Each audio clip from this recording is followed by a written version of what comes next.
Hi, hello, welcome to Devon Monk's Works and Worlds. This is maybe Monday Monk 73. I've lost track, which seems pretty common with me. I seem to lose track every week. Um, Welcome here. I really appreciate you stopping by for a little while to check in and see how things are going in Monk World. I will cover how writing's going, how knitting's going, and how things in Monkland are going. So let me just get right to it. I have a feeling this is going to be a short little video because I was looking back over the last couple of weeks and I'm like, I have no idea what I did. Like, it's all written down. I keep a kind of like a to-do list next to my desk, but on it I also write things I have done. So it's both a to-do list and a to-done list. And so I keep the basic things there, like paid bills, I'll write that down and check it off, those kinds of things. And I look back over the last 2 weeks and they have been busy, but I still am not sure where all the time's gone. And I don't know if it's because it's summer and it's already August. How did August get here? Or what? But I just feel like the last 2 weeks flew by, which is why I completely missed Monday Monk last week. It was Wednesday or Thursday, and I'm like, oh, I should have done Monday Monk. I totally forgot. It's just things were busy and I lost track. So, yeah, I don't have a lot to report, but let me just get right into it. Writing, how's writing going? Writing is going well, thank you. I am working on Wayward Devils, which is book 4 in the Souls of the Road series. I'm working on a side project. I'm working on another thing that I'm not talking about. So I am definitely working on stuff, and it is all going forward. And I am staying, I think I told a friend of mine recently, relentlessly optimistic. I am staying relentlessly optimistic about my possibilities, my chances of getting this all done. So writing is going well. The big news here is Backlash, which is book 3 in the Broken Magic series. So if you read Hellbent and Stone Cold, and then if you haven't read Backlash, that is a book that I added to the series back in 20, maybe, I don't know, a few years ago, 5 years ago or something. Maybe it was 5 years, I can't quite remember, but it is updated and ready for reading. It's coming out with a new cover to match the series, and it is book 3 in the Broken Magic series, which is the Shame and Tarek books. I have seen a few reviews, and yes, the first 2 books in the Shame and Tarek series are dark. That's why they're listed as gritty, dark urban fantasy, because they're dark. We're dealing with a death magic user, and it's dark. The 3rd book in the series, Backlash, is less dark. We are coming up out of the darkness in the 3rd book, and it comes out on August 8th, which is, I think, tomorrow. Like I said, I've lost all track of time, but I think that's tomorrow. So that will be available from all your online retailers. You should be able to get the ebook. I'm working on the print book. That should be coming out real quick on the heels of the ebook. So if you prefer print, look for that too. And then the last book in that series, Dirty Work, will be, which is brand new. No one's seen this one. This one's brand new and continues our arc toward lightness. That book comes out like in a couple weeks. And if I were smart, I would have written down the date so I could share it with you, but I didn't. So I'll just put a link down below where you can go look for the books. But anyways, the last 2 books in that series, in the Broken Magic series, are coming out the 8th and like the 25th or something like that. So both will be out this month. And if you read the first 2 books years ago when they came out, thank you. If you'd like to read 2 new books in the series, those are just right about here. Okay, let's see. So that's how writing's going. How is knitting going? Knitting is going well, thank you. I'm still working on the toy for the newsletter giveaway. And that's kind of all the news there.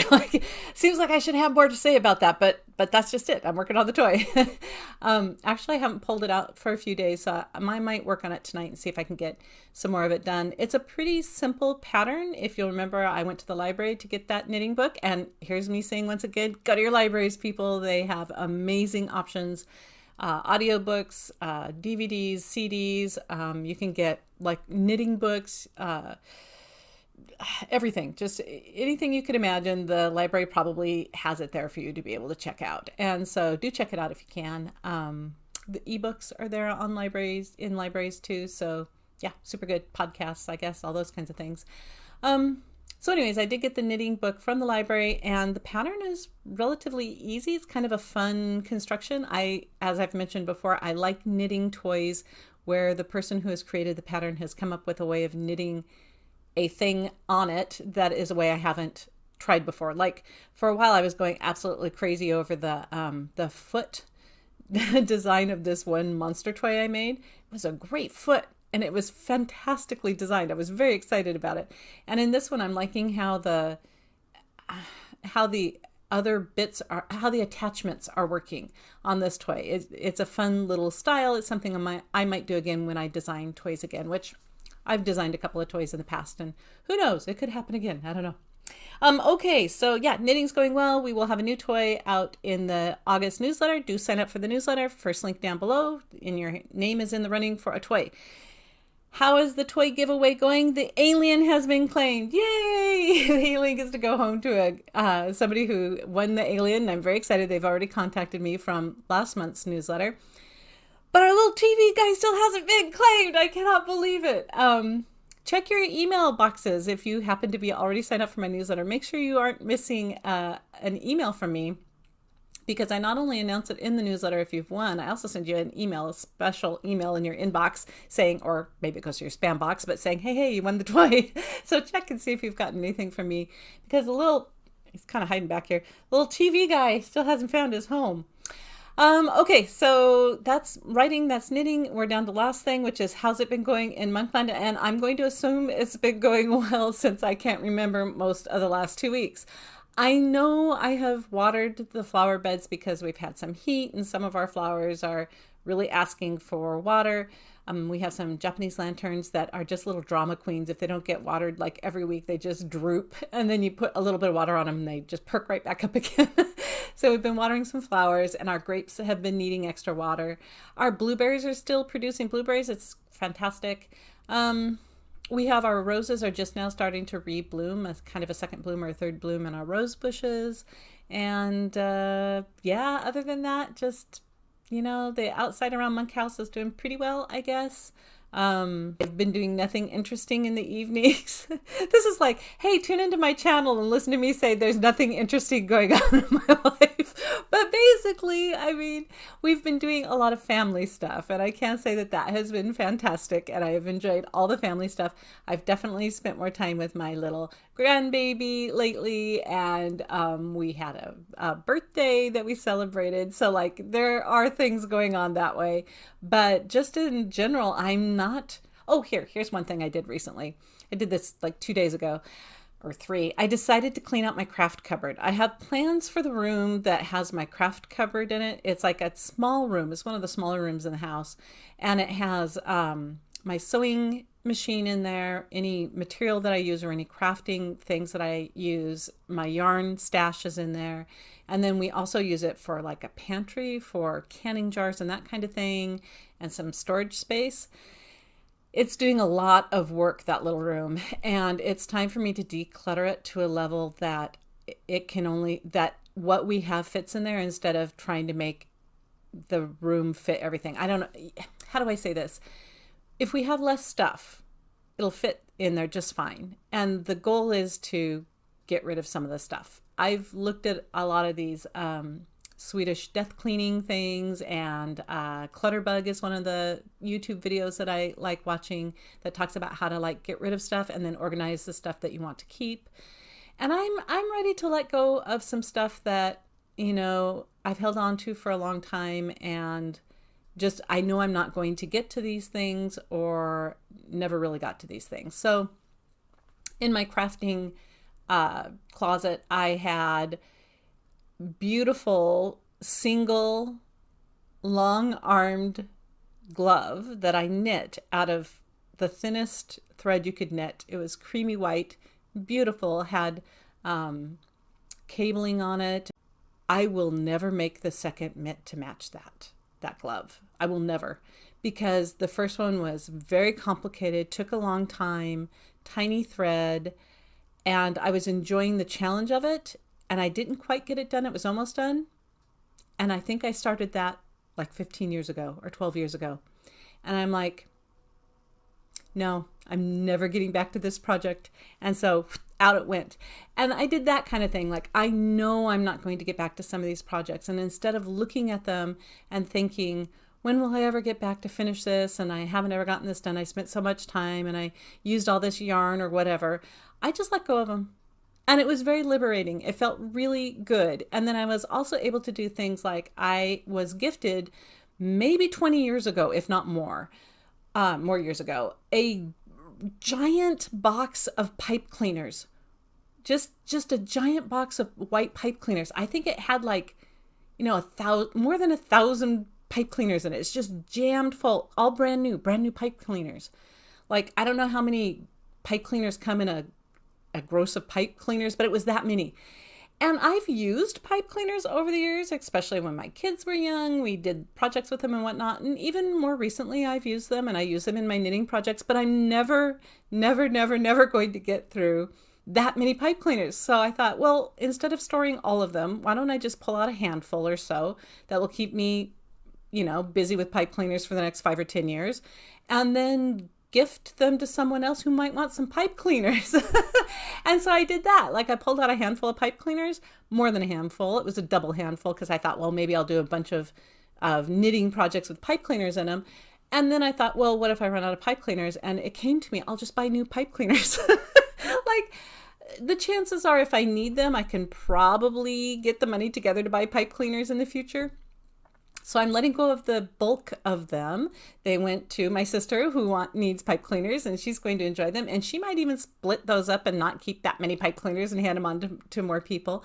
But they would have sat in my craft closet for another 20 years, not being used, if I hadn't just pulled out what I needed and passed it along. And I'm getting more in that mindset where, like, keep what I need and pass along what I don't need. Someone else hopefully can get use out of it. I have some donation bags that are going to go to some of the places in our area.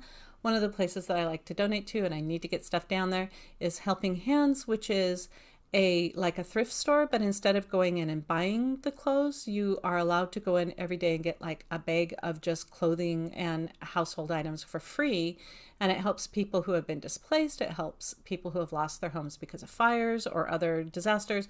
It helps homeless. And it's just, they rely on donations so that they can give freely. And so, I want to support Helping Hands. If you have something like that in your area, I would recommend supporting them if you can. We have a free neighborhood group, Facebook group on Facebook. It's like free neighborhood giveaways, or buy nothing group, I think is what it's called. And it's one of those things where basically you say, hey, I have, this whatever, like a lamp or something. I'm not using this lamp anymore. Does anybody want this free lamp? And somebody's like, yeah, I'll take the free lamp. And then you just arrange for them to pick it up from your porch. And that's fantastic. And so I definitely want to give some of the items to the whoever might like it in the free group, and then donate past that to the places that might get some use of it. So I am definitely on the journey of decluttering. It is a slow journey, and I am hoping to make some more progress kind of before autumn kicks in. I guess I'm feeling that, not spring cleaning, but autumn cleaning a little early. And I want to get a few more steps toward that before we really hit the rainy weather, which somebody said we're going to have they're predicting a long, dry, warm autumn. And I mean, that's nice, but I miss the rain. I'm like a rain girl, people. I'm like, give me clouds and rain. And I'm already missing the rain. So, but anyways, I want to get some more cleaning done. And, I'm taking it easy on myself. I'm doing what I can. I watched this one Swedish death cleaning video where she said it took her 4 years to go through her whole house. And even now she once a week or twice a week finds more things that, have gathered up over those years that she still needs to give away. But I thought, okay, it's a long-term goal where you just kind of slowly keep the pressure on, minimizing, bringing in fewer things and letting go of more things. And I'm not doing it because it's trendy. I'm doing it because I feel like I will have less things to look after, fewer things to look after. And have you noticed that every once in a while I trip over fewer and less? It's just like keep my brain in gear. Anyways, I would like fewer things to look after and keep all the things that I do have feel really special to me and to our family. So yeah, I'm on the declutter journey. I will keep you updated. I did buy some totes to put my remaining craft supplies in, and that feels really good having them all corralled. Now I know where everything is, and it's all tidy in small totes that are very light and easy for me to move around, which I love. And yeah, so that's it. That's what's going on in Monkland. And I guess this did end up being a 15-minute video because apparently I can ramble about the most random things in the world. Okay, so that's it. I'll let you go. Thank you so much for spending some time with me. Remember, Backlash is coming out tomorrow, which is Tuesday, maybe the 8th. Is that what day we're on? Maybe tomorrow's the 8th. So Backlash is coming out. Give it a try if you haven't. And I will have more books coming out soon. I also have some book covers that I will be recovering some of my series. So keep your eyes out for that, and I will certainly let you know. All the news will come out in my newsletter, so if you aren't signed up, sign up for the newsletter because you are also in the running for a knit toy, whichever knit toy goes out that month. And in the meantime, my dear people, have a fabulous rest of the week. I'll see you later. Bye for now.